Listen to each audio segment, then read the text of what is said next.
Las luces rojas y azules de la patrulla policial giraban en silencio, cortando la neblina matutina y reflejándose de manera grotesca sobre mi colección de porcelana en la ventana de la sala. Eran exactamente las 08:15 de la mañana, en mi tranquilo barrio de clase media, una hora en la que el único escándalo permitido debería ser el camión de la basura llegando tarde. Sin embargo, allí estaba la vergüenza estacionada frente a mi puerta. Un vehículo oficial, ocupando agresivamente la entrada de mi garaje, anunciando a todos que la respetabilidad de la casa número 42 estaba bajo escrutinio. Desde la seguridad de mi ventana, observé cómo la señora Marta, mi vecina de la izquierda, detenía descaradamente el riego de sus hortensias para tener una mejor vista, mientras el jardinero de la acera de enfrente se apoyaba en su escoba, convertido en un espectador de primera fila de mi inminente desgracia social. No corrí a la puerta, ni me sequé lágrimas que no existían. En su lugar, ajusté el cuello de mi blusa de seda, verifiqué que mis zapatos estuvieran impecables y tomé un sorbo largo de mi café negro, sin azúcar, tan amargo como la situación requería.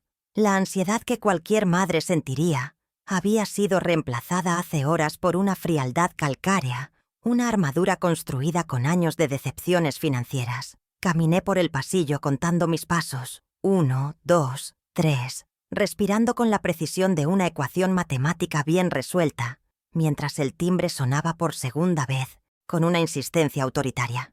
Al abrir la puerta, el aire fresco de la mañana golpeó mi rostro, pero no tanto como la mirada de lástima condescendiente del oficial joven que sostenía una carpeta de plástico. Él esperaba encontrar a una anciana frágil y desesperada. Lo que encontró fue a una profesora jubilada que había decidido dejar de ser el cajero automático de su propia tragedia. «Señora Leticia», comenzó el oficial, carraspeando un poco al notar mi compostura antinatural, mientras sus ojos recorrían mi entrada buscando algún signo de histeria. «Lamento molestarla a esta hora, pero su hijo, el señor Mauricio, nos proporcionó este domicilio como garantía principal ante la administración del Hotel Ritz. Actualmente, él se encuentra detenido en la comisaría del Distrito 4 bajo cargos preliminares de intento de fraude y robo de servicios. La gerencia del hotel alega una deuda pendiente de $17,000 consumidos en menos de 48 horas y su tarjeta de crédito fue rechazada repetidamente esta madrugada. La cifra flotó en el aire, densa y tóxica. $17,000. Podía sentir los ojos de la señora Marta clavados en mi nuca, absorbiendo cada sílaba para el informe barrial de la tarde. El oficial hizo una pausa dramática, esperando que yo sacara una chequera temblorosa o preguntara histérica por la salud de mi bebé, pero mi mente estaba en otro lugar, visualizando esa factura exorbitante. Sabía exactamente qué componía ese número. No eran reuniones de negocios como él solía mentir, sino champán de 1.000 a 200 hilos la botella y servicios que ninguna madre quiere imaginar. Mauricio había apostado su libertad a que mi vergüenza pública sería más fuerte que mi dignidad financiera, calculando que, ante la patrulla y los vecinos, yo capitularía instantáneamente para salvar el apellido familiar. Levanté mi mano izquierda, no para cubrirme el rostro, sino para mostrarle al oficial el objeto que sostenía con firmeza junto a mi taza de café. Mi teléfono celular con la pantalla desbloqueada. El brillo del dispositivo competía con el sol de la mañana, mostrando una notificación bancaria en rojo brillante que yo había releído 100 veces desde la madrugada. «¿Ve esto, oficial?», le dije con voz serena, girando la pantalla hacia él para que pudiera leer el texto cruelmente preciso. Límite de crédito reducido a 50.0003.5 am. El oficial entrecerró los ojos, leyendo la prueba digital de mi intervención, sin comprender todavía que no estaba ante una víctima del sistema bancario, sino ante la ejecutora de una sentencia doméstica largamente postergada. «Oficial, mi hijo tiene 35 años, una esposa y perfecta salud física», declaré con una dicción perfecta, proyectando mi voz lo suficiente para que la señora Marta y el jardinero no perdieran detalle. «Si el fraude al que usted se refiere fue el intento de pasar una tarjeta que yo misma bloqueé deliberadamente 5 minutos antes de que él intentara pagar sus lujos. Entonces vengo a ratificar la denuncia, no a pagar la fianza. Él creyó que la tarjeta falló por error del banco. Necesito que usted le informe que el error fue suyo al subestimar a su madre. No voy a cubrir ni un centavo de esa cuenta del Ritz, ni voy a hipotecar mi tranquilidad para sacarlo de la celda que él mismo se construyó. El silencio que siguió fue absoluto, rompiendo el zumbido habitual de la calle matutina. El oficial parpadeó, confundido, bajando ligeramente la carpeta como si el guión que traía preparado se hubiera desmoronado. Señora, si no paga o se presenta, el proceso pasará a la fiscalía hoy mismo. Estamos hablando de cargos penales reales, prisión preventiva, antecedentes, advirtió tratando de apelar a un instinto maternal que él creía universal. Pero él no conocía la matemática del sacrificio. No sabía que mi cuenta de culpa materna había quedado en saldo cero esa misma madrugada, cuando el teléfono sonó y escuché la voz exigente de Mauricio al otro lado, no pidiendo ayuda, sino ordenando una transferencia. «Entonces, que pase a la fiscalía», respondí, y vi cómo la mandíbula de mi vecina Marta caía unos centímetros en la distancia. He pasado los últimos 15 años pagando fianzas morales y financieras para que él juegue a ser millonario. Hoy, oficial, la lección de matemáticas es simple. La deuda es suya y la libertad tiene un precio que él nunca ha aprendido a pagar. Dígale a mi hijo que le enviaré a su abogado, pero mi dinero se queda en esta casa. Di un paso atrás, indicando que la conversación había terminado, pero mi corazón martilleaba contra mis costillas con una violencia que mi rostro se negaba a mostrar. Cerré la puerta con suavidad, sin el portazo que la situación merecía, y me apoyé contra la madera fría del recibidor, exhalando el aire que había contenido. A través de la mirilla, vi al oficial negar con la cabeza, subir a la patrulla y apagar las luces, llevándose el espectáculo pero dejándome con la realidad.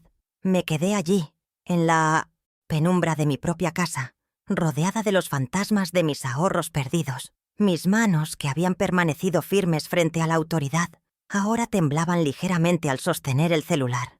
No era crueldad, me repetí, era supervivencia. Pero mientras el motor de la patrulla se alejaba, mi mente no pudo evitar viajar hacia atrás, al momento exacto en que todo esto comenzó. No hoy, sino hace décadas, cuando el primer número rojo apareció en mi vida.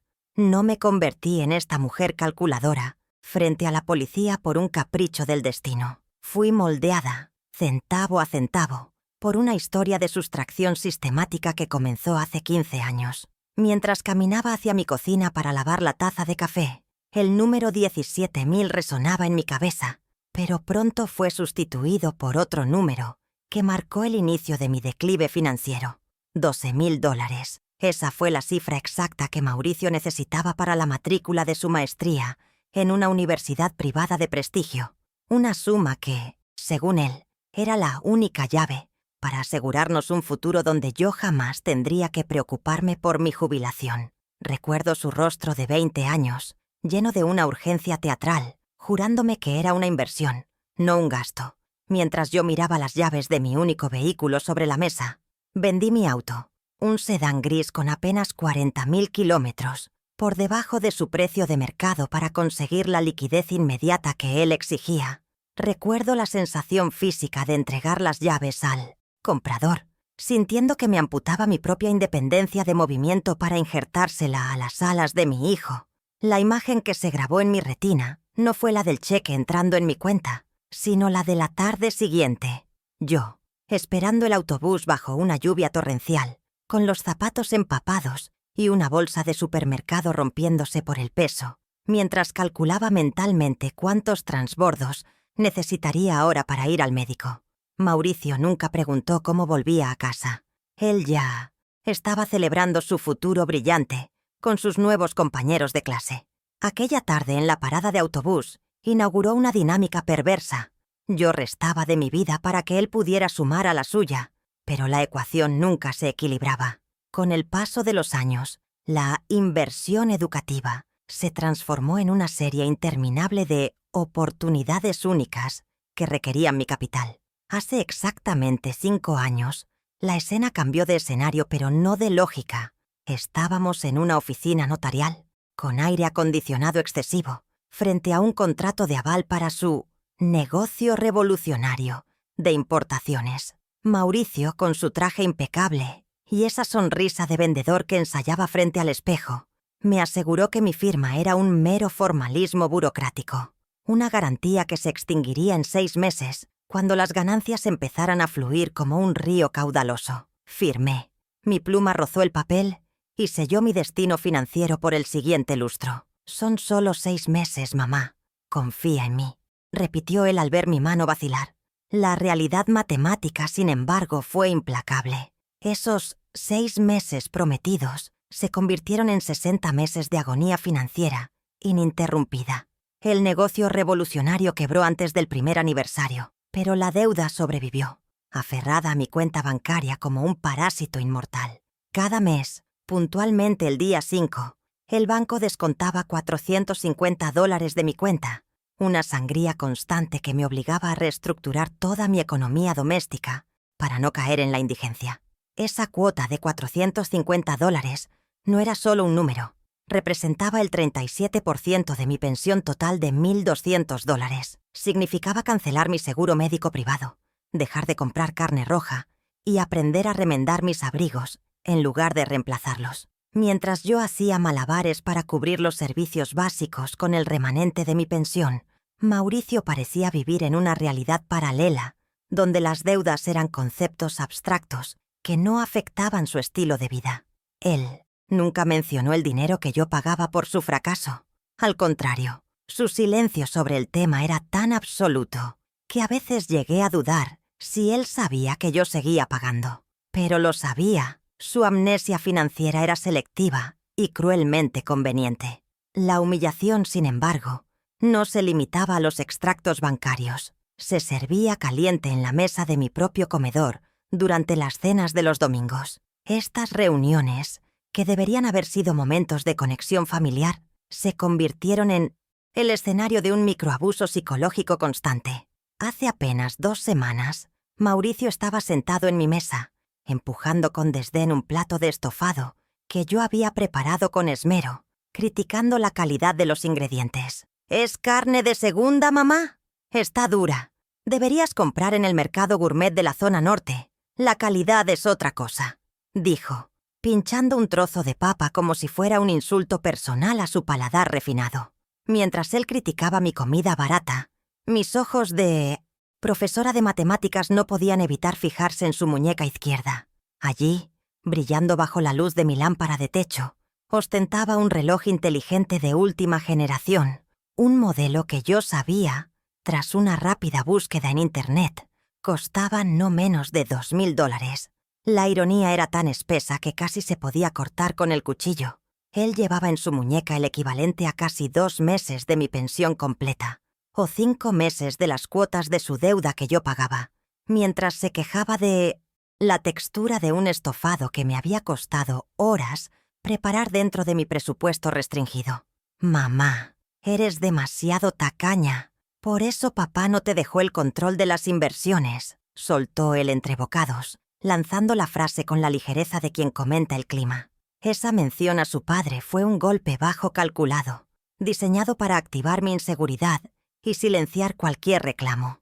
Él sabía que mi esposo había sido protector pero financieramente opaco, y Mauricio usaba esa brecha para reescribir la historia, pintándome como una mujer incapaz de manejar dinero, cuando la realidad era que yo había mantenido a flote ese barco familiar, haciendo magia con centavos mientras ellos gastaban en dólares. Tragué el insulto junto con un sorbo de agua, sintiendo cómo la indignación se asentaba en mi estómago como una piedra fría. No le dije que la tacañería era la única razón por la que todavía teníamos un techo sobre nuestras cabezas. No le grité que su reloj costaba más que la reparación de las goteras que yo venía posponiendo desde el invierno pasado. Simplemente observé.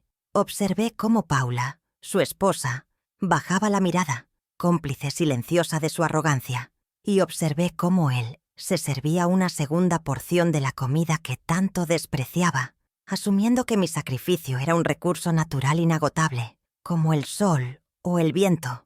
Pero incluso los recursos naturales se agotan si se explotan sin medida. Esa noche, después de que se fueron, dejándome con los platos sucios y el eco de sus críticas, saqué mi vieja calculadora y sumé todo. Sumé los 12.000 del auto, los 27.000 pagados en cuotas de su préstamo durante 5 años, las pequeñas ayudas de 50 o 100 dólares que nunca volvían. La cifra total era escalofriante, pero lo más doloroso no era el monto, sino la certeza de que para Mauricio yo no era una madre, sino un activo financiero a liquidar. La llamada de esta madrugada a las 03:00 am no fue una sorpresa, fue la confirmación de una tendencia estadística. Cuando su voz exigió los 17.000 dólares para el hotel, alegando un error del sistema, mi mente no entró en pánico. Al contrario, alcanzó una claridad cristalina. Por primera vez en 15 años, la variable culpa fue eliminada de la ecuación. Miré el techo de mi habitación, escuchando su respiración agitada al otro lado de la línea, y me di cuenta de que si pagaba esta vez, no solo perdería mis ahorros de emergencia, perdería lo poco que me quedaba de respeto por mí misma. Así que hice lo impensable. Mientras él gritaba instrucciones sobre a qué cuenta transferir, abrí la aplicación del banco con dedos firmes. No para enviar dinero, sino para cortar el flujo. Reduje el límite a 50 dólares, colgué el teléfono y esperé. Sabía que la policía vendría, sabía que los vecinos mirarían, pero mientras estaba allí parada en mi pasillo, sola y juzgada, sabía algo que ellos no. Esta vez, la auditoría iba a ser completa, y yo estaba a punto de descubrir que la deuda del hotel era solo la punta visible de un iceberg mucho más profundo y peligroso. Cuando la patrulla finalmente dobló la esquina, llevándose consigo el espectáculo de luces que había alarmado al vecindario, la casa se sumió en un silencio repentino y pesado, como si el aire mismo estuviera conteniendo la respiración. Me quedé de pie en el recibidor, sosteniendo todavía la copia de la denuncia preliminar que el oficial, en un momento de compasión burocrática o simple descuido, me había entregado antes de irse. El papel térmico era delgado y frágil entre mis dedos, pero el peso de lo que contenía amenazaba con derrumbar los cimientos de mi vida. No me permití sentarme en el sofá ni llorar sobre los cojines. El llanto nubla la vista, y yo necesitaba una visión 20/20. Caminé con paso firme hacia el comedor, encendí la lámpara principal de luz blanca y despejé la mesa de cualquier adorno sentimental.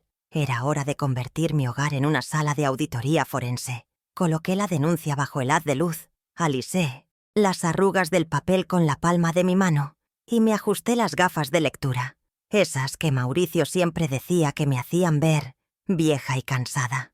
Lo primero que saltó a la vista fue el membrete dorado del Hotel Ritz, una ironía visual impresa en tinta negra barata. Mis ojos, entrenados durante décadas para detectar errores en exámenes de cálculo, escanearon rápidamente el total al final de la página. 17.450,32 dólares. La cifra era obscena, no solo por su magnitud, sino por lo que representaba en términos de mi propia existencia. Ese número equivalía a 14 meses y medio de mi pensión íntegra, 14 meses de comer, pagar luz, agua y medicamentos. Mauricio había quemado mi supervivencia de un año en menos de 48 horas de desenfreno. Empecé a desglosar los ítems de la factura, línea por línea, con la punta de un bolígrafo rojo suspendida sobre el papel como un bisturí. El primer cargo era por la suite presidencial, $2.500 por noche. Recordé las veces que Mauricio me había dicho que dormía en hoteles funcionales, de paso cuando viajaba por negocios, pidiéndome $100 o $200 para cubrir la diferencia. La mentira estaba allí, impresa en blanco y negro, burlándose de mi ingenuidad.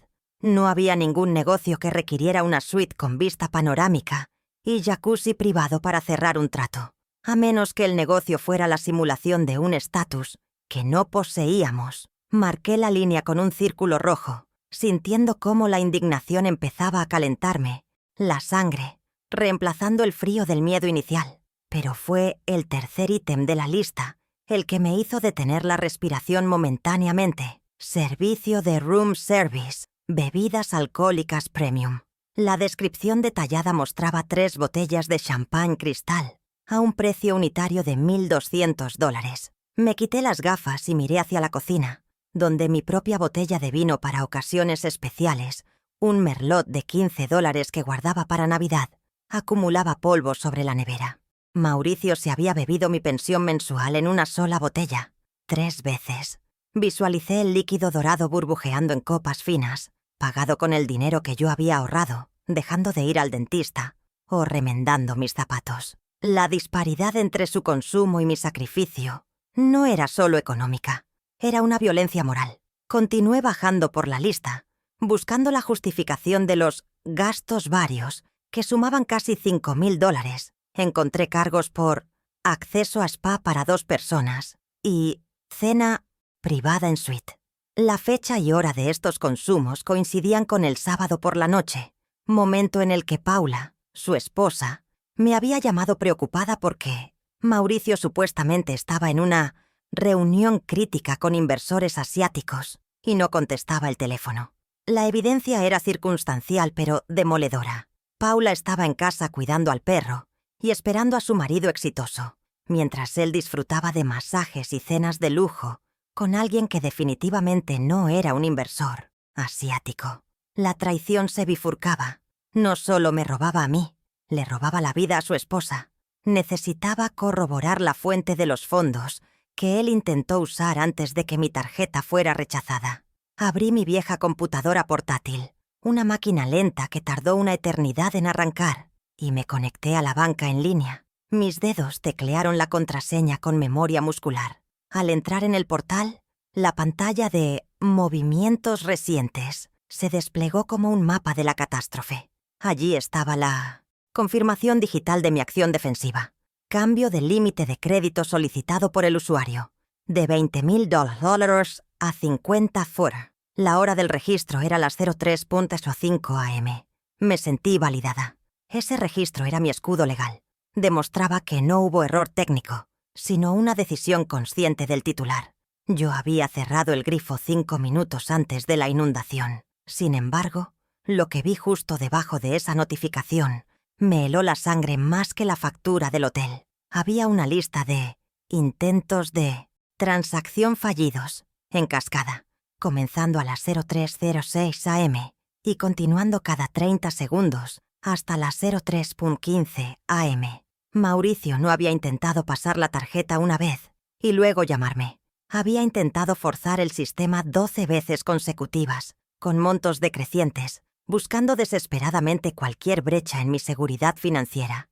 Primero intentó pasar los $17,000, luego $10,000, luego $5,000. Era el comportamiento de un adicto, de alguien que golpea una pared con los puños sangrantes, esperando que se rompa. No había lógica, solo pánico y codicia. Decidí ir más profundo. Hice clic en la pestaña de Histórico de transferencias de los últimos 2 años, filtrando por el nombre de Mauricio. Aparecieron cientos de líneas. Préstamo para insumos, adelanto de herencia, urgencia médica. Sumé mentalmente las cifras de los últimos 6 meses, esas pequeñas transferencias de $200 o $300 que él pedía un martes cualquiera. Siempre pensé que eran para gasolina o comida, parches para un mal mes. Pero al cruzar las fechas con su actividad en redes sociales, que yo monitoreaba discretamente, el patrón emergió. Cada transferencia coincidía con una cena en un restaurante de moda o una entrada a un evento VIP. Yo no estaba subsidiando su supervivencia, estaba financiando su puesta en escena. La auditoría digital me llevó a una pregunta inevitable. Si mi tarjeta era su plan A, ¿cuál era su plan B? Mauricio siempre operaba con redes de seguridad. Recordé que hace 2 semanas, él había venido a casa con una actitud inusualmente solícita, ofreciéndose a ordenar los papeles del despacho de su difunto padre. Corrí hacia la pequeña habitación que usábamos como oficina, donde guardaba el archivador metálico con los documentos vitales de la casa. El cajón inferior, donde reposaba la escritura de la propiedad, estaba ligeramente entreabierto. Un escalofrío recorrió mi espalda, no por el frío de la mañana, sino por la intuición de una violación a mi privacidad más sagrada. Saqué la carpeta de cuero falso donde guardaba la escritura original de la casa, esa que mi esposo y yo tardamos 30 años en pagar. Al abrirla, noté que el orden de los papeles estaba alterado. Entre la escritura amarillenta y los recibos de impuestos prediales, encontré un sobre blanco, sin abrir, con el logotipo del registro de la propiedad. Estaba oculto al fondo, como si alguien lo hubiera escondido apresuradamente al escuchar pasos. La fecha del matasellos era de hacía 10 días. Mauricio había interceptado mi correo, una ofensa federal que palidecía en comparación con lo que seguramente contenía el sobre. Rasgué el sobre con dedos, que por primera vez empezaban a perder su firmeza. Dentro había una notificación de inicio de trámite de gravamen. Mis ojos saltaron a las cifras y los nombres. Se trataba de una solicitud de hipoteca de segundo grado sobre mi vivienda por un valor de $50,000 a favor de una entidad crediticia privada de dudosa reputación. El documento indicaba que el trámite estaba en espera de ratificación presencial, pero que la documentación inicial había sido presentada y aceptada. El mundo pareció inclinarse bajo mis pies. Mauricio no solo quería vaciar mis cuentas, estaba dispuesto a vender el techo bajo el cual dormía su propia madre. Busqué la página de las firmas en la copia adjunta de la solicitud.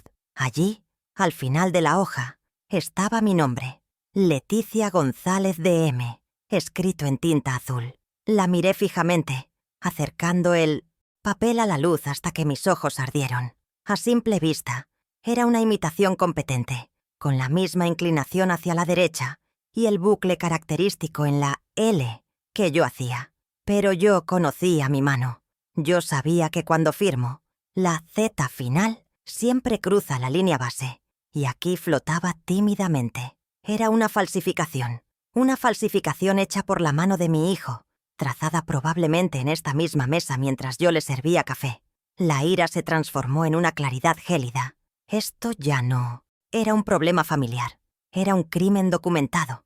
Tomé mi celular para tomar una foto del documento, asegurando la prueba en la nube, cuando recordé algo más. La semana pasada, Mauricio había dejado su tableta vieja en la sala, diciendo que ya no servía y que se compraría una nueva. La había guardado en un cajón, pensando en reciclarla. La saqué, conectándola al cargador. La pantalla encendió con un parpadeo agónico.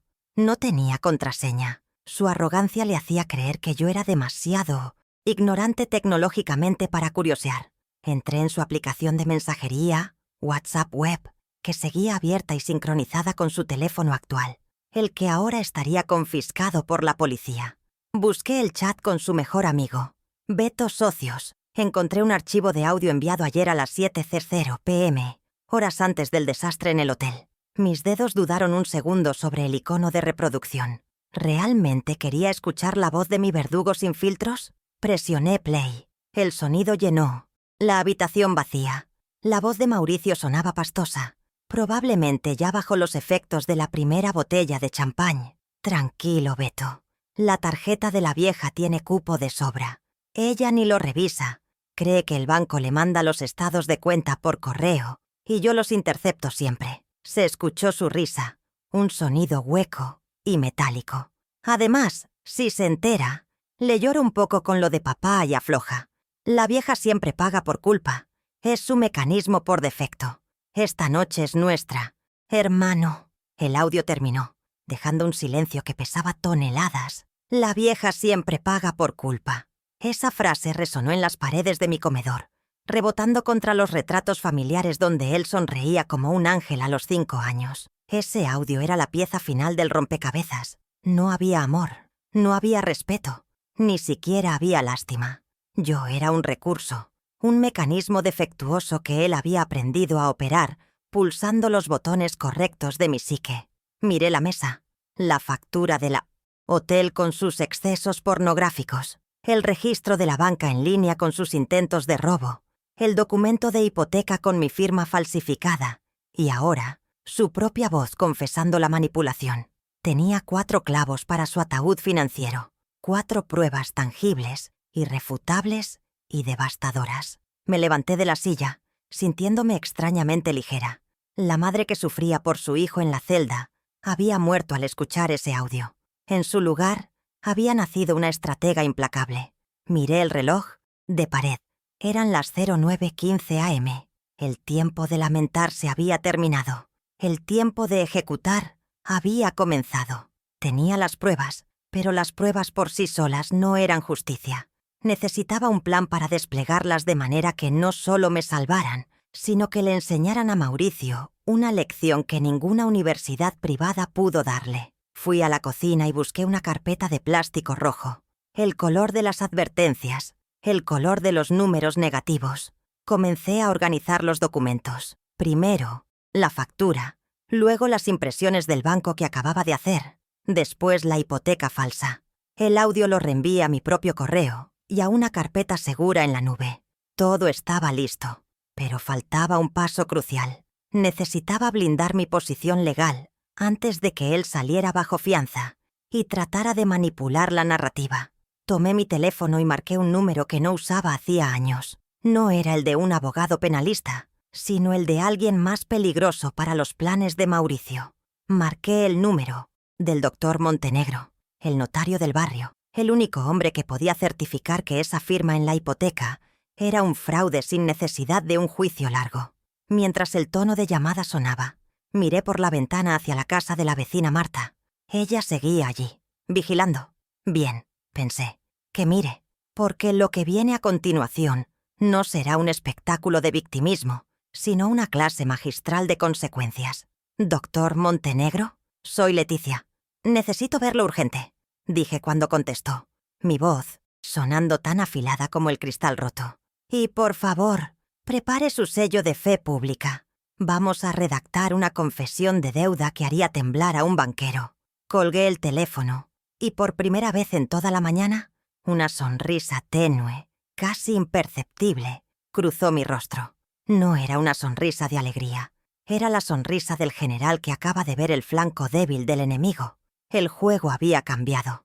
¿Querías mi dinero, hijo? Vas a tener una contabilidad completa. A las 9 en punto de la... Mañana tomé la decisión estratégica más difícil de mi vida.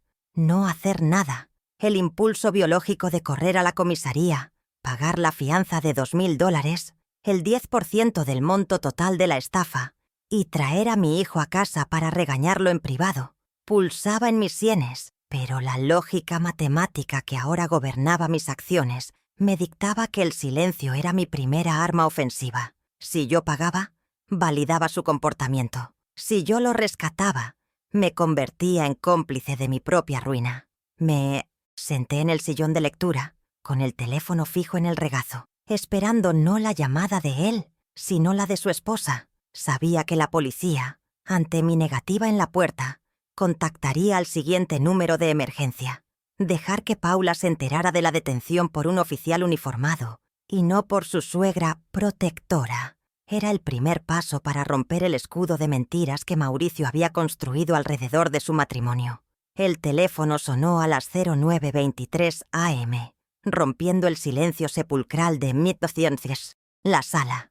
Dejé que sonara 4 veces antes de contestar, controlando mi respiración para que mi voz sonara tranquila, casi ajena al caos. ¿Leticia? ¿Es verdad? ¿La policía dice que Mauricio está detenido por fraude?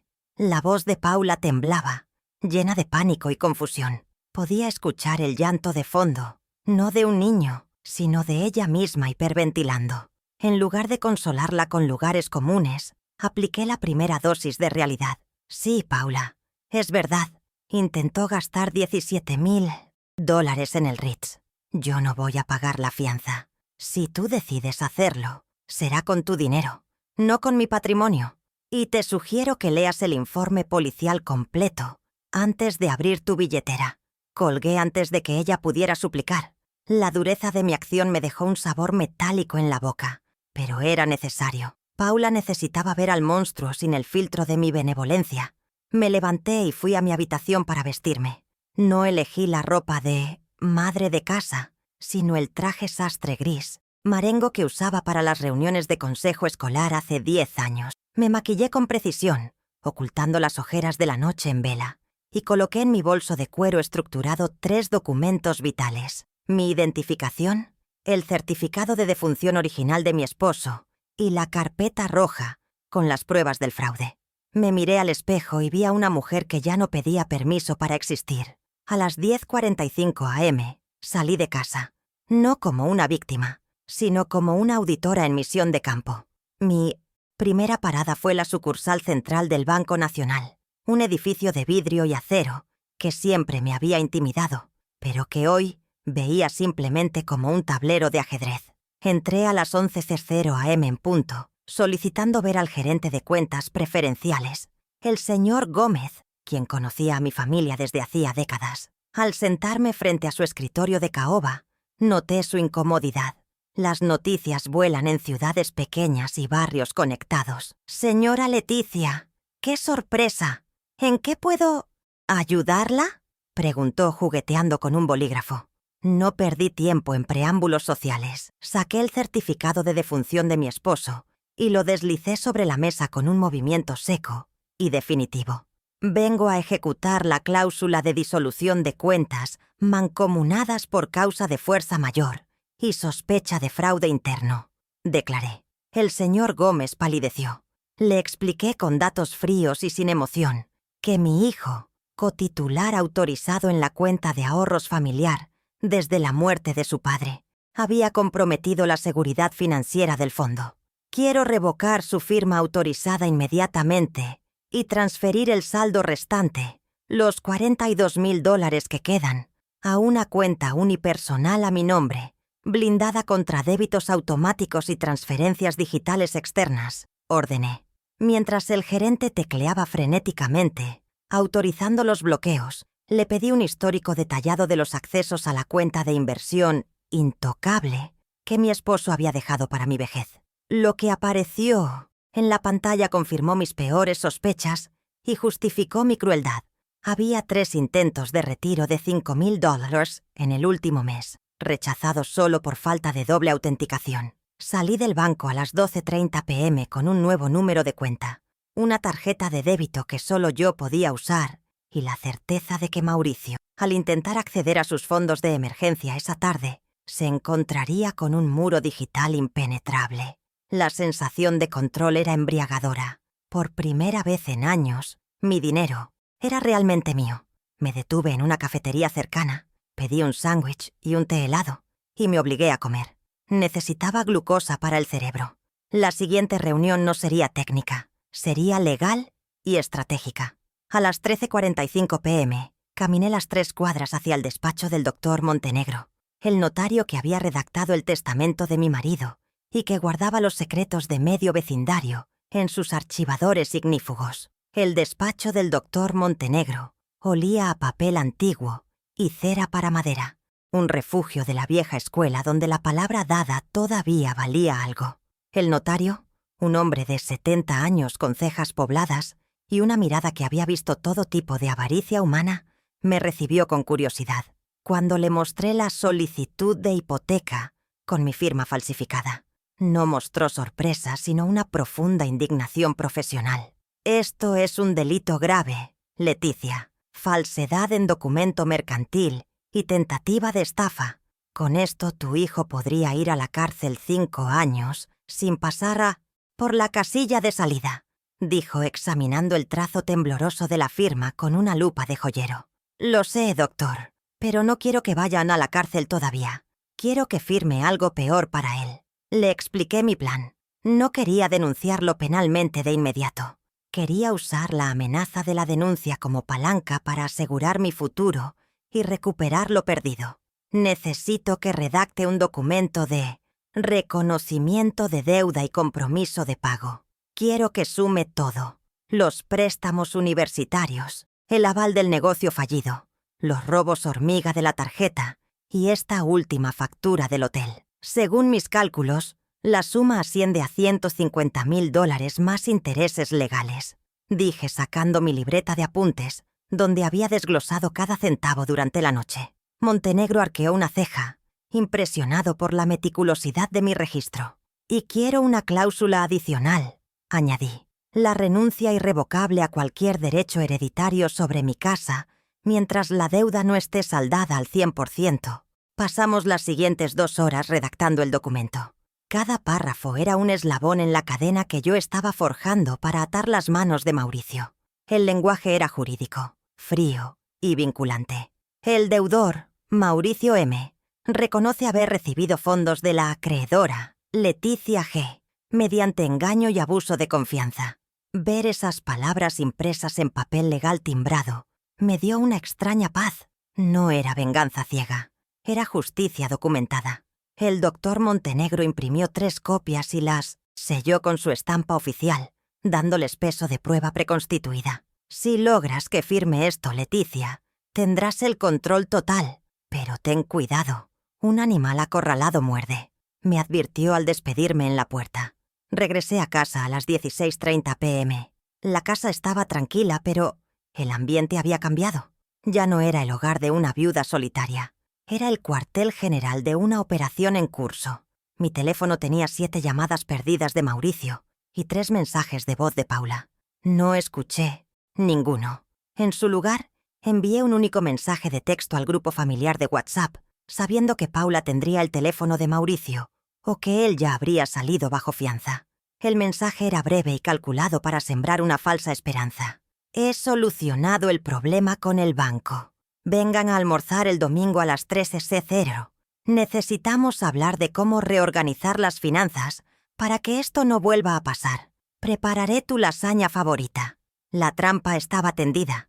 La mención de solucionado el problema con el banco y la lasaña favorita activaría en la mente narcisista de Mauricio la idea de que mamá había capitulado una vez más, que había cubierto la deuda y que ahora solo quería dar un sermón maternal antes de volver a la normalidad.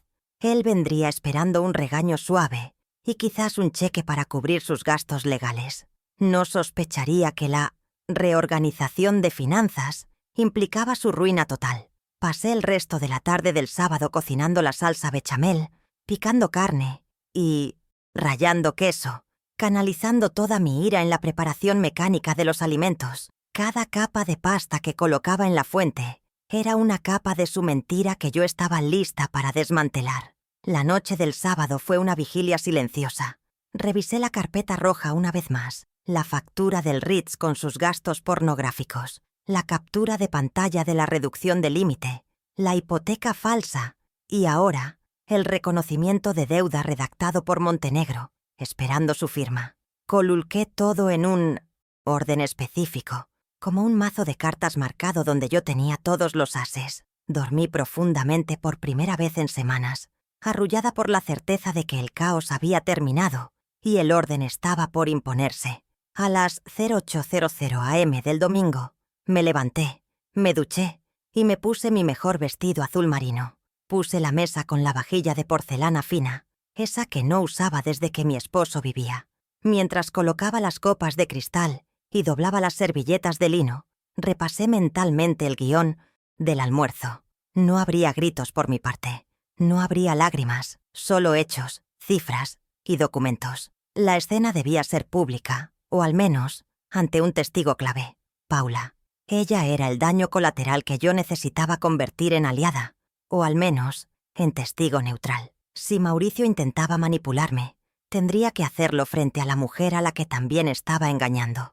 Coloqué la carpeta roja debajo de mi silla, oculta por el mantel largo, como una pistola cargada debajo de la mesa de póker. A las 12:55 p.m., escuché el motor del auto de Mauricio, estacionándose en la entrada. Me asomé por la ventana y lo vi bajar. Llevaba la misma ropa que el día anterior, arrugada, y caminaba con esa mezcla de arrogancia y victimismo que conocía tan bien. Paula bajó del lado del copiloto, con los ojos hinchados y mirando al suelo. Mauricio le dijo algo, probablemente una mentira tranquilizadora, y ella asintió débilmente.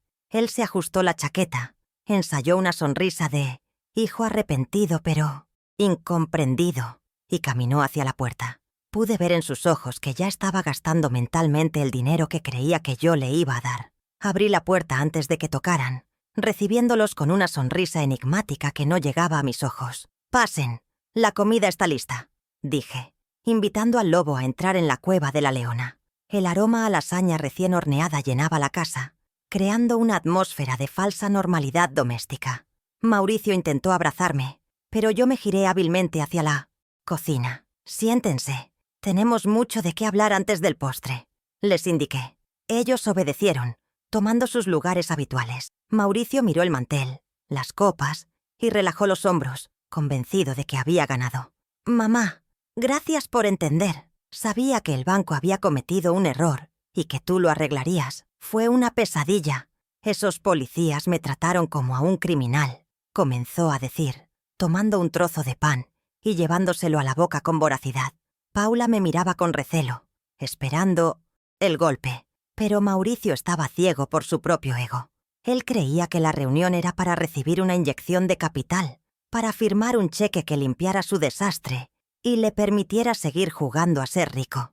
Me senté en la cabecera de la mesa, presidiendo mi tribunal privado.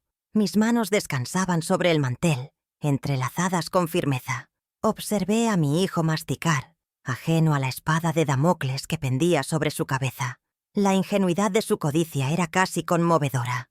Él había venido a esta casa pensando que iba a recibir un cheque salvador de su madre anciana y asustadiza. No tenía la menor idea de que, en lugar de dinero, le había preparado una factura detallada que le costaría la vida tal como la conocía. Mauricio atacó la lasaña con la voracidad de quien cree tener derecho no solo a la comida, sino a la energía vital de quien la prepara. Mientras cortaba las capas de pasta y carne con el tenedor, su monólogo giraba exclusivamente en torno a la injusticia cósmica de su detención. Describió con lujo de detalles la frialdad del banco de la celda, el olor a desinfectante barato y la humillación de tener que compartir el aire con delincuentes comunes. Todo ello mientras yo le servía un vaso de agua del grifo, habiendo decidido deliberadamente no sacar el vino. Su narrativa estaba diseñada para provocar lástima, para hacerme sentir que yo, por alguna negligencia materna imperdonable, había permitido que su delicada piel de empresario entrara en contacto con la realidad áspera del sistema judicial. Sin embargo, cada queja que salía de su boca solo servía para endurecer más el cemento de mi determinación. Su sufrimiento no era una tragedia, era simplemente la primera cuota de una deuda kármica que llevaba años acumulando intereses. «Lo peor no fue la noche, mamá, sino el daño a mi reputación», dijo con la boca llena, limpiándose una gota de salsa de la barbilla con mis servilletas de lino. «Tuve que decirle a los inversores asiáticos que mi teléfono fue hackeado para justificar mi desconexión. Necesitamos arreglar esto rápido. El abogado dice que si deposito $30,000 en una cuenta de garantía judicial antes del lunes a mediodía, podemos borrar el arresto de los registros públicos como un malentendido administrativo. Así que, por favor, pásame el cheque ahora para que Paula pueda ir al banco a primera hora mañana. No podemos perder tiempo». Extendió la mano sobre la mesa, con la palma abierta, esperando que yo depositara en ella mi salvación financiera como si fuera un caramelo para un niño caprichoso. La cifra de $30,000 flotó sobre el centro de mesa. Ahora no solo quería cubrir el hotel, quería un extra para su fondo de maniobra. Miré a Paula antes de responder. Ella estaba sentada al borde de la silla, apenas tocando su comida, con ojeras profundas que el maquillaje no lograba ocultar. «Mauricio dice que fue un error del banco, Leticia», murmuró ella con la voz quebrada por la duda. «Tuve que pedirle prestados $2,000 a mi hermana para la fianza anoche. Estamos al límite. Si esto no se soluciona, no sé qué vamos a hacer con la hipoteca de nuestro apartamento». La confesión de Paula fue la primera victoria táctica de la tarde. Confirmó que Mauricio no solo me sangraba a mí, sino que estaba arrastrando a su propia familia nuclear al abismo. Ella no era una cómplice feliz, era una rehén financiera que vivía bajo el terror de la insolvencia, alimentada por las mentiras de grandeza de su marido. Dejé mis cubiertos sobre el plato con un sonido metálico deliberado que cortó la conversación. Me limpié los labios con calma y fijé mis ojos en los de mi hijo, esos mismos ojos que solían mirarme con adoración y que ahora solo reflejaban cálculo. «Mauricio, creo que hay un error de concepto en esta mesa», dije con un tono de voz suave, casi didáctico, como cuando explicaba álgebra a mis alumnos de secundaria. No hay ningún cheque. No voy a depositar $30,000, ni 17,000, ni siquiera 10. La garantía judicial de la que hablas no saldrá de mis ahorros, porque mis ahorros ya no están disponibles para financiar tus errores de cálculo. El silencio que siguió fue absoluto, denso y cargado de estática. Mauricio detuvo el tenedor a medio camino de su boca, parpadeando como si hubiera escuchado un idioma extranjero. Soltó una risa nerviosa, corta y seca. «Mamá, deja de bromear. Sé que estás molesta por el susto, pero esto es serio. Si no pago, voy a juicio». «No puedes hacerme esto. Papá jamás lo hubiera permitido». Él sabía que el dinero era para la familia. Volvió a invocar al fantasma de mi esposo, su carta de triunfo habitual, esperando que la mención de su padre activara mi culpa automática y me hiciera correr hacia la chequera con lágrimas en los ojos. Pero esta vez, el nombre de mi marido no evocó dolor, sino la certeza de que debía proteger lo que él construyó. «Tu padre no está aquí, Mauricio. Estoy yo», respondí, manteniendo el contacto visual, sin pestañear. «Y tienes razón. El dinero es para la familia. Por eso, precisamente, no te lo voy a dar. He pasado la mañana revisando las cuentas, no para ver cuánto puedo darte, sino para ver cuánto me has quitado. Y he descubierto que el error del banco del que hablas a Paula no existe». Hice una pausa estratégica dejando que la tensión subiera. «El banco no rechazó tu tarjeta por un fallo del sistema a las 3 de la mañana. La rechazó porque yo entré a la aplicación a las 3:05. Y bajé el límite a $50. Fui yo, Mauricio. Yo corté el crédito». La revelación golpeó la mesa como un mazo. La cara de Mauricio pasó de la arrogancia burlona a una palidez cerosa. La cuchara de Paula cayó al plato con un clink agudo. Ella giró la cabeza lentamente hacia su marido, con los ojos muy abiertos. ¿Tú sabías que la tarjeta no tenía fondos?», preguntó Paula, su voz ganando una fuerza inesperada. «Me dijiste que el banco había bloqueado la cuenta por seguridad internacional. Me dijiste que llamaste a tu madre y ella estaba solucionándolo». La narrativa de Mauricio empezaba a agrietarse en tiempo real. La semilla de la duda que yo había plantado estaba germinando rápido, alimentada por la contradicción evidente entre sus mentiras y mi confesión tranquila. Mauricio intentó recuperar el control, golpeando la mesa con el puño cerrado, haciendo vibrar las copas de cristal. «¡Eso es mentira!», gritó, su rostro enrojeciendo de ira. «Estás confundida, mamá. Seguro tocaste algo mal en el celular. Ya no ves bien las letras pequeñas. Estás inventando cosas para hacerte la víctima frente a Paula. Es la demencia senil empezando a mostrarse, Paula. No la escuches». Su estrategia de defensa fue predecible y vil. Atacó mi competencia mental. Intentó convertirme en una anciana confundida para invalidar mi autoridad y recuperar su estatus de macho alfa proveedor, que solo es víctima de las circunstancias y de una madre loca. Pero yo no retrocedí. No me encogí en mi silla ni bajé la mirada. Al contrario, me erguí, sintiendo cómo la adrenalina afilaba mis sentidos. «Mi mente está perfecta, hijo. Tan perfecta que recuerdo exactamente la fecha de vencimiento de la hipoteca que intentaste firmar sobre esta casa hace 2 semanas. Lancé la frase al aire con la precisión de un francotirador. Fue un disparo de advertencia, pero uno que rozó una arteria vital. Mauricio se quedó helado, con la boca entreabierta, incapaz de articular una respuesta inmediata. No esperaba que yo supiera sobre la hipoteca. Creía que ese secreto estaba seguro en el limbo burocrático del registro de la propiedad. Paula jadeó, llevándose una mano al pecho. «¿Qué hipoteca?», preguntó mirando alternativamente a su esposo y a mí. «Mauricio, dijiste que el negocio de importación estaba dando lo suficiente para comprar la casa de la playa el próximo año. ¿Estás hipotecando la casa de tu madre?». La dinámica de la mesa cambió irreversiblemente. Ya no éramos una familia comiendo un domingo. Éramos 2 mujeres despertando a la realidad de un estafador sentado entre nosotras. El poder había oscilado. Mauricio ya no era el conductor de la situación. Ahora estaba a la defensiva, acorralado por verdades que no podía gritar para silenciar. «Ella no sabe lo que dice», bramó Mauricio, levantándose de la silla de golpe, derribando su copa de agua. El líquido se derramó sobre el mantel blanco, una mancha oscura que se expandía lentamente, presagio del desastre que se avecina. Son papeles viejos, borradores. Estás sacando todo de contexto para humillarme en mi propia casa. Su voz retumbó en las paredes del comedor, pero ya no tenía el peso de la autoridad, solo el eco del pánico.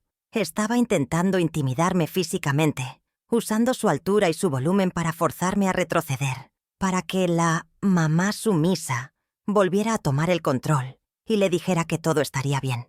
Me quedé sentada, inmovilizada por una calma granítica. Observé la mancha de agua avanzar hacia mi plato, sin mover un dedo para detenerla. «Siéntate, Mauricio», ordené con una voz baja pero cargada de un acero que él desconocía. «No estás en tu casa, estás en la mía, esa que intentaste vender a mis espaldas. Y no son papeles viejos, son delitos actuales». Mi mano derecha se deslizó lentamente hacia abajo, tanteando el borde de la carpeta roja que descansaba oculta bajo mi asiento. Sentí la textura rugosa del plástico y supe que el momento de las escaramuzas había terminado. Mauricio se quedó de pie, respirando agitadamente, con las manos apoyadas en la mesa, mirándome con una mezcla de odio y miedo. Se dio cuenta, quizás por primera vez en su vida, de que la mujer frente a él no era solo su fuente de ingresos, sino una adversaria formidable. Paula, a su lado, se había alejado físicamente de él, pegando su silla contra el aparador, como si temiera contagiarse de su toxicidad. El escenario estaba listo. La audiencia estaba cautiva y atenta.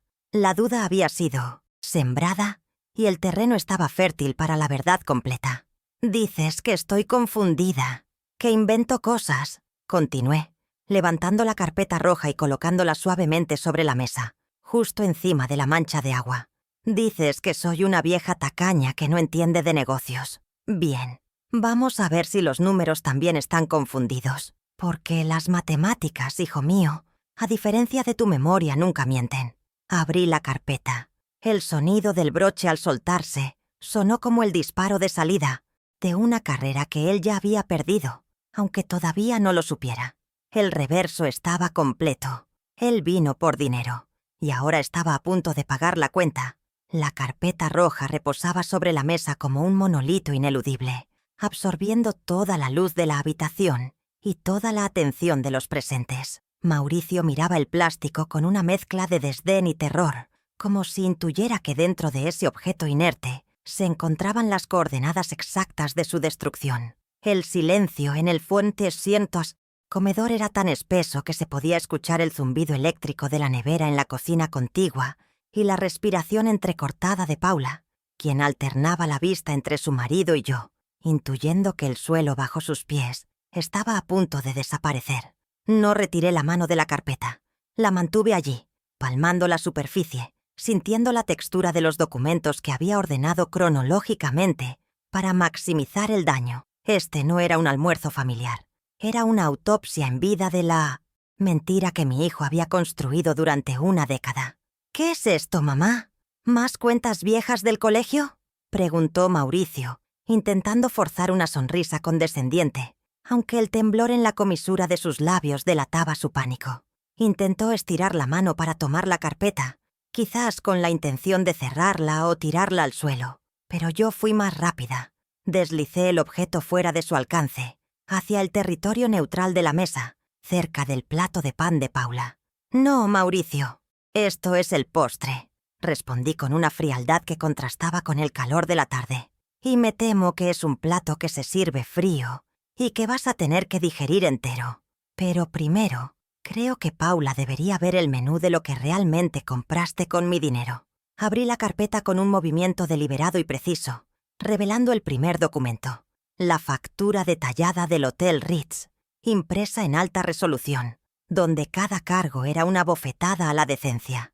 No se la entregué a Mauricio, quien ya conocía sus pecados. Se la extendí a Paula. Ella vaciló un segundo, mirando a su esposo como pidiendo permiso, pero la curiosidad y el miedo fueron más fuertes. Tomó el papel con dedos temblorosos. «Léelo en voz alta, hija, especialmente la línea 4, la que está marcada con resaltador amarillo. Le indiqué cruzando las manos sobre mi regazo y adoptando la postura de una jueza, esperando el veredicto del jurado. Mauricio se puso pálido, abriendo la boca para protestar, pero el sonido se le atragantó en la garganta. Paula ajustó la vista y leyó, su voz apenas un susurro que fue ganando volumen a medida que la indignación superaba a la incredulidad. Consumo de minibar, $850. Servicio de spa parejas, 600. Se detuvo, tragando saliva, y levantó la vista hacia Mauricio, quien miraba fijamente el centro de mesa. Servicio de acompañantes externos, agencia VIP, $1,200. Cargo por daños en mobiliario, 450. Paula dejó caer el papel sobre la mesa como si quemara.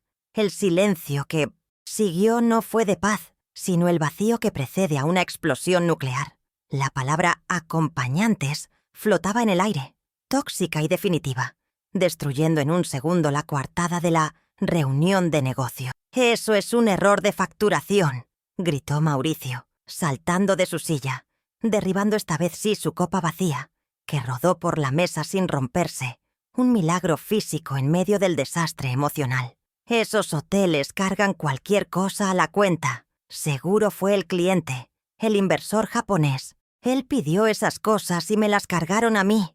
Yo estaba durmiendo». Su excusa era patética, improvisada sobre la marcha, insultando la inteligencia de las dos mujeres presentes. Intentaba vender la idea de que un inversor millonario necesitaba cargar prostitutas a la cuenta de la madre de su socio. La desesperación le hacía perder la coherencia narrativa, que siempre había sido su fuerte. Le miré sin pestañear, calculando el ángulo exacto para el siguiente golpe. «Mauricio, el registro de entrada del hotel muestra que te registraste solo a las 14:00 horas del viernes y que la segunda persona fue registrada en recepción a las 22:00 horas con una identificación local. No había ningún japonés. Y sobre el champán», señalé otra línea en la factura que Paula aún miraba con horror. «3 botellas de cristal, $1,200 cada una. ¿Te bebiste $3,600 tú solo mientras dormías? Las matemáticas no cuadran, hijo. Y la mentira tiene patas muy cortas cuando hay recibos de por medio». Paula se cubrió la boca con una mano, ahogando un sollozo seco. Sus ojos, antes llenos de dudas, ahora estaban llenos de una certeza dolorosa. «Me dijiste que estabas en una conferencia. Me dijiste que no podíamos pagar la reparación del auto porque el dinero estaba invertido», murmuró ella, conectando los puntos de años de privaciones, mientras él gastaba fortunas en una sola noche. La imagen del empresario exitoso se disolvía, revelando al niño mimado y vicioso que realmente era. Pero yo no había terminado. La infidelidad y el despilfarro eran graves, pero el siguiente crimen era imperdonable a nivel legal. «La infidelidad es asunto de tu matrimonio, y lamento que te enteres así, Paula», dije girando la página de la carpeta para revelar el segundo documento clave.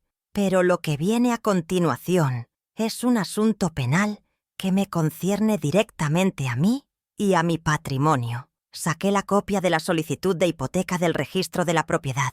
Ese papel, oficial con sellos azules y firmas garabateadas. Lo puse en el centro de la mesa, alisándolo con la palma de la mano para que no quedara ninguna arruga que ocultara la verdad. «Mauricio, ¿reconoces este documento? Tiene fecha de hace 2 semanas». Mauricio miró el papel y su reacción fue visceral. Retrocedió un paso, chocando contra el aparador donde guardaba la vajilla buena. Su rostro pasó del rojo de la ira al gris de la ceniza. Sabía exactamente qué era. Sabía que ese papel era la prueba de que había intentado vender el techo bajo el que su madre dormía. «No sé de qué hablas. Eso debe ser un borrador. Una simulación que hice para ver cuánto valía la casa», balbuceó, su voz perdiendo fuerza, convirtiéndose en un hilo de sonido lastimero. Ya no gritaba. Ahora suplicaba implícitamente que no siguiera. «No es una simulación. Es una solicitud formal de gravamen por $50,000, le corregí con tono de acero. «Y aquí, al final de la página 3, hay una firma. Dice Leticia González». Señalé el garabato con mi dedo índice, clavando la uña en el papel. «Mírala bien, Paula. Tú has visto mi firma en nuestras tarjetas de cumpleaños durante 10 años. ¿Esa es mi letra? Paula se inclinó con los ojos llenos de lágrimas y miró la firma. Negó con la cabeza lentamente. No, la L es diferente y tu firma es más pequeña. La confirmación de un testigo neutral cerró el cepo. El perito calígrafo del doctor Montenegro piensa lo mismo, añadí, lanzando el nombre del notario como una bomba de racimo. Fui a verlo ayer. Él ya certificó que esa firma es falsa y me explicó que la falsificación de documento público para obtener crédito fraudulento conlleva una pena de 3 a 6 años de prisión efectiva, sin posibilidad de fianza. Mauricio se desplomó en la silla, como si le hubieran cortado los tendones. La realidad de la cárcel, la verdadera cárcel, no una noche en la comisaría, se materializó en la habitación. Ya no era un juego de mamá paga, era un juego de mamá denuncia. «Lo hice por nosotros», estalló de repente, golpeando la mesa, buscando desesperadamente una narrativa de víctima. El negocio necesitaba liquidez.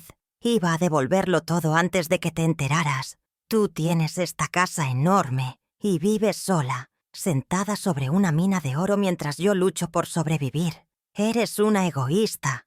Intentó girar la culpa, convertir su crimen en un acto de heroísmo desesperado y mi prudencia financiera en avaricia. Era su última carta. La manipulación emocional. El chantaje del hijo sacrificado por una madre tacaña. ¿Egoísta?, pregunté suavemente, sintiendo cómo mi pulso se mantenía extrañamente estable. ¿Egoísta es la mujer que vendió su auto para tu maestría? ¿Egoísta es la que lleva 5 años pagando tu préstamo fallido? Me levanté lentamente de la silla, dominando la escena desde mi altura. No, Mauricio, se acabó el teatro. Tengo una prueba más, la que explica por qué haces lo que haces. Porque no es desesperación, es desprecio. Saqué mi celular del bolsillo.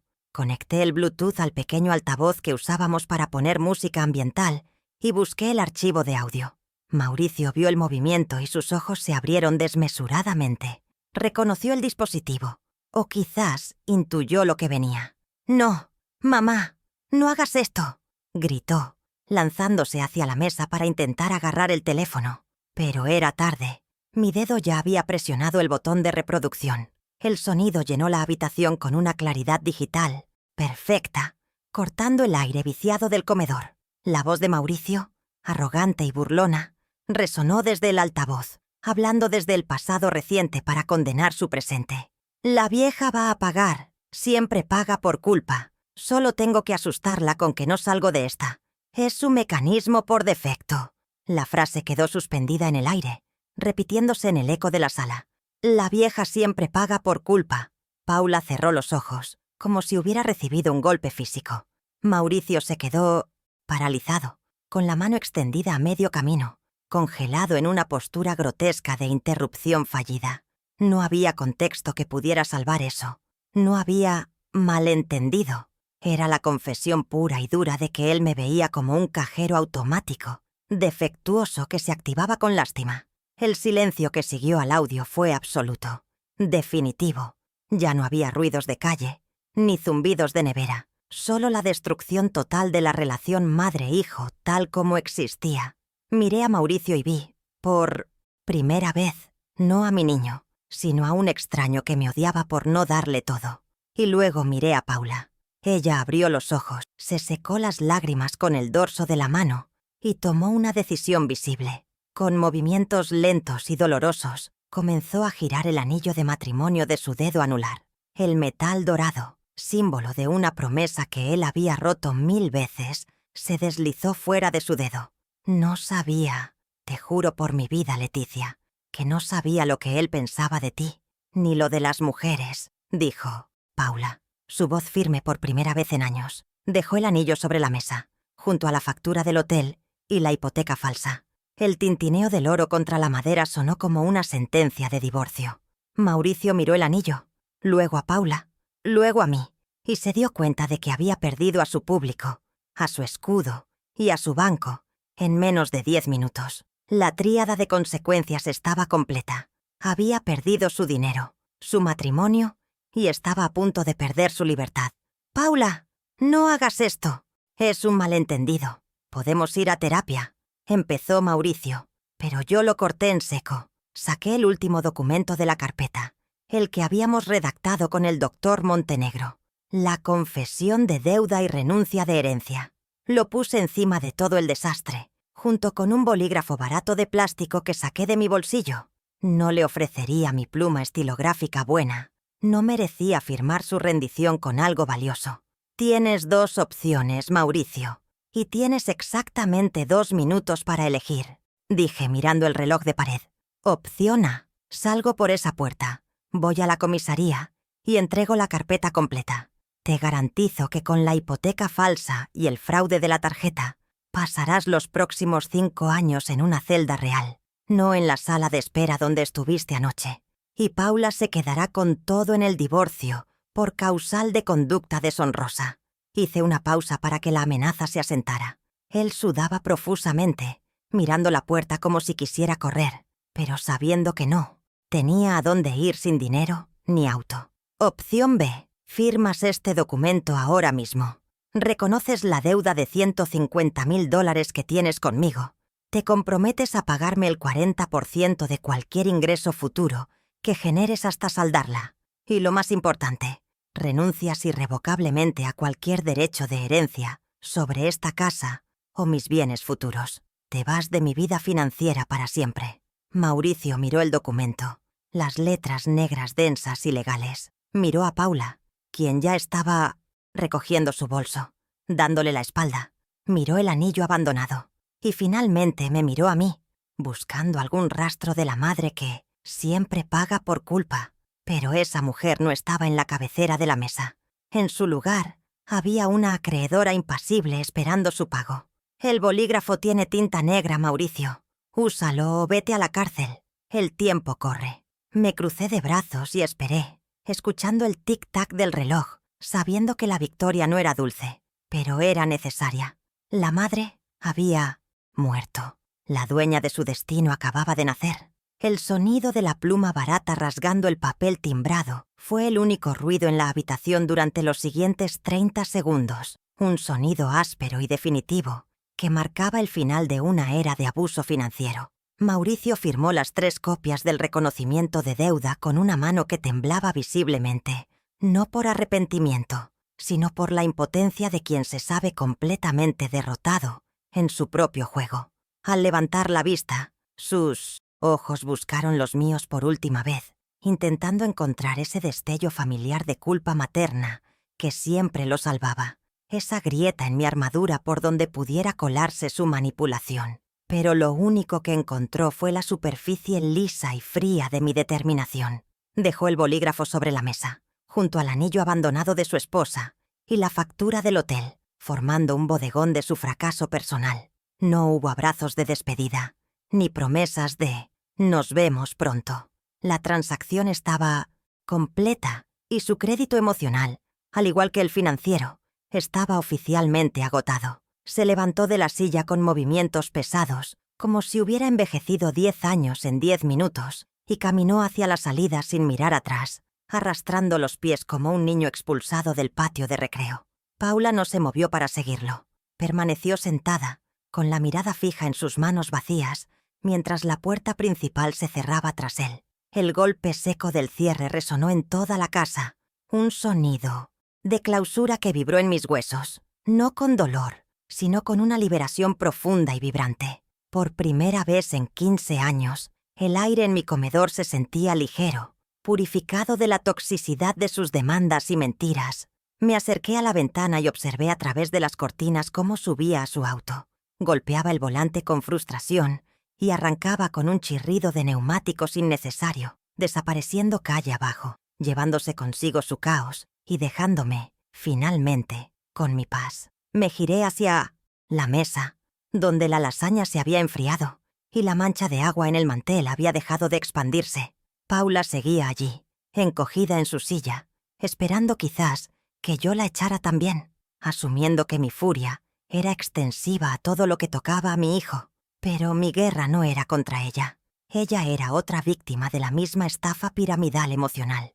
Me acerqué y retiré suavemente la carpeta roja de su lado. guardando los documentos firmados como quien guarda un tesoro. Luego tomé la cafetera de la cocina y serví 2 tazas de café negro, humeante y aromático. Puse una frente a ella y me senté de nuevo. No como la jueza implacable de hace un momento, sino como una mujer que reconoce el dolor de otra. «Bébete esto, Paula. Está caliente. Lo vas a necesitar para lo que viene», le dije con suavidad. Ella levantó la taza con ambas manos, buscando calor, y me miró con los ojos rojos e hinchados. «Lo siento mucho, Leticia. De verdad, yo no sabía lo de la hipoteca, ni lo de las mujeres. Me siento tan estúpida. Él me hizo creer que éramos un equipo, que tú eras la difícil, que nos estabas reteniendo». Su voz se quebró, pero continuó, liberando años de dudas reprimidas. «Tenemos deudas también, tarjetas al límite, préstamos rápidos. Pensé que con el dinero que te pediría hoy podríamos tapar los huecos. No sabía que te estaba robando». La confesión de Paula confirmó que la metástasis financiera de Mauricio era profunda, pero al menos ahora el diagnóstico era claro. Ya no había secretos entre nosotras, solo la cruda realidad de los números rojos. «No eres estúpida, hija. Eres humana, y los estafadores más peligrosos son los que duermen en nuestra cama o nacen de nuestro vientre, porque tienen la llave de nuestra confianza», respondí, tomando un sorbo de mi café. «Pero ahora tienes la verdad, y la verdad, aunque duele como una herida abierta, es lo único que cicatriza bien». Le ofrecí mi apoyo, no financiero, porque esa llave estaba cerrada para siempre, sino estratégico. Le dije que podía recomendarle al doctor Montenegro para su proceso de divorcio, que podía ayudarla a auditar sus propias cuentas para saber la magnitud real del daño. Esa tarde, en medio de los escombros de nuestra familia idealizada, se forjó una alianza nueva, una solidaridad entre mujeres que deciden dejar de ser el daño colateral de un hombre narcisista. 2 horas después de que Paula se marchara, con una lista de tareas y una dignidad recuperada, sonó el timbre. No era la policía, ni Mauricio arrepentido. Era el señor Álvarez, el cerrajero del barrio a quien había llamado discretamente desde la cocina antes de servir el postre. «Buenas tardes, doña Leticia. ¿Cambio de combinación o cerradura completa?», preguntó mirando el marco de la puerta con ojo profesional. «Cerradura completa, señor Álvarez. Quiero el modelo de seguridad máxima, ese que tiene llaves incopiables, y quiero que instale un cerrojo adicional en la puerta trasera y en el acceso al garaje, hoy mismo». No iba a dejar ninguna brecha física por donde el pasado pudiera intentar volver a entrar con una copia de llave vieja, olvidada. Observé cómo el cerrajero trabajaba, el zumbido de su taladro perforando la madera vieja, siendo música para mis oídos. Las virutas de madera caían al suelo como confeti de una celebración privada. Cada tornillo que apretaba era un nuevo límite que yo establecía físicamente entre mi bienestar y la avaricia ajena. Cuando terminó, me entregó un juego de 3 llaves, plateadas, pesadas, brillantes, con una tarjeta de código de seguridad. Sostuve esas llaves en mi palma, sintiendo su peso real y simbólico.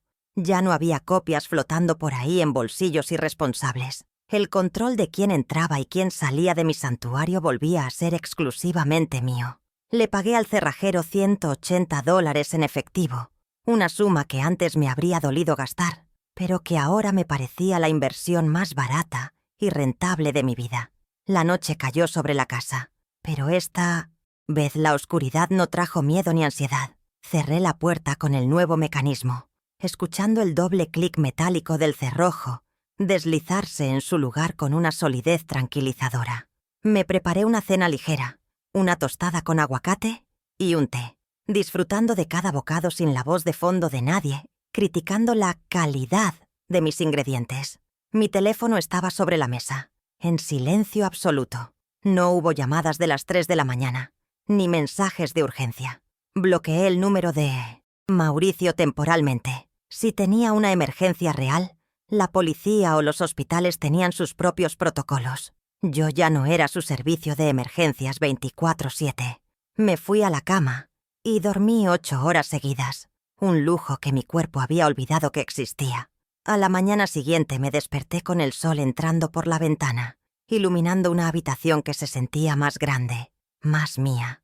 Me senté frente a mi vieja computadora portátil, esa que había usado para descubrir el fraude, pero esta vez con un propósito diferente. Abrí la aplicación del banco y verifiqué el saldo. Los $17,000 que Mauricio intentó robar seguían ahí, intactos, seguros en mi cuenta, intocable. No se habían convertido en champán, ni en noches de hotel, ni en mentiras. Eran míos. Y por primera vez en mi vida de viuda y madre sacrificada, decidí que ese dinero no sería para emergencias futuras, ni para legados. Sería para vivir el presente. Abrí una pestaña nueva en el navegador y escribí una dirección web que había visitado 1000 veces en secreto, pero nunca me había atrevido a usar. Una agencia de viajes especializada en turismo cultural para adultos mayores. Mis dedos volaron sobre el teclado, seleccionando fechas para el próximo mes. No busqué paquetes familiares, ni ofertas de 2 por 1. Busqué un boleto individual, primera clase, destino, la Patagonia chilena. Siempre había querido ver los glaciares, sentir el frío limpio del sur, lejos del calor asfixiante de las obligaciones familiares. El precio total, con excursiones y hoteles de lujo, verdaderos hoteles de lujo para mí, era de $4,500. Apenas una fracción de lo que me había ahorrado al decir no. Cuando el cursor del ratón se posó sobre el botón verde que decía «Confirmar pago», sentí un instante de vértigo. El viejo reflejo condicionado de la austeridad diciéndome que era demasiado, que era egoísta. Pero luego miré hacia el pasillo, hacia la puerta con la cerradura nueva, y recordé la factura del Ritz. Recordé las botellas de cristal que mi hijo se bebió sin pensar en mi vejez. Esa culpa rancia se disolvió instantáneamente. Hice clic. La pantalla mostró un mensaje de «Reserva confirmada», con confeti digital. Sonreí, una sonrisa amplia y verdadera que me iluminó el rostro. No estaba gastando mi herencia, estaba invirtiendo en mi dignidad. Me iba a ir sola, y nunca me había sentido tan bien acompañada por mí misma. Me levanté y caminé hacia el jardín, respirando el aire de la mañana con una profundidad nueva. Las osilopom flores parecían más brillantes, el cielo más azul. La señora Marta estaba regando sus plantas y me miró con curiosidad, esperando ver a una mujer destrozada por el escándalo policial del fin de semana. En su lugar, vio a una mujer erguida, con la cabeza alta y una serenidad inquebrantable. La saludé con la mano, un gesto elegante y despreocupado, y seguí caminando hacia mis rosales. Ya no me importaba lo que pensaran los vecinos. Sus juicios no pagaban mis facturas ni garantizaban mi paz. La opinión pública era irrelevante frente a la auditoría interna de mi propia felicidad. Miré mis manos, esas manos que habían cambiado pañales, firmado cheques, cocinado miles de comidas y, finalmente, firmado la sentencia de independencia de mi hijo. No estaban vacías, estaban llenas de posibilidades. Había recuperado mi casa, mi dinero y mi futuro. La lección había sido dura, brutal incluso, pero necesaria. Había aprendido que el amor de madre no debe ser una condena a cadena perpetua de servidumbre financiera. Había aprendido que poner límites no es falta de amor, sino un acto supremo de autorrespeto. Entré de nuevo a la casa, lista para empezar a hacer la maleta, aunque faltaran semanas para el viaje. Pasé la mano por el respaldo de la silla donde Mauricio se había sentado ayer, sintiendo que el fantasma de su presencia ya se estaba desvaneciendo. No lo odiaba. Le deseaba que madurara, que aprendiera, que creciera lejos de mi sombra protectora. Pero la billetera estaba cerrada. Mientras doblaba mi primer suéter de lana para el viaje, pensé en la frase perfecta para cerrar este capítulo. Una verdad que grabaría en mi mente para no volver a flaquear jamás. Un hijo es para siempre. Lo sé y lo siento en cada fibra de mi ser. Pero su deuda, esa hoy quedó saldada.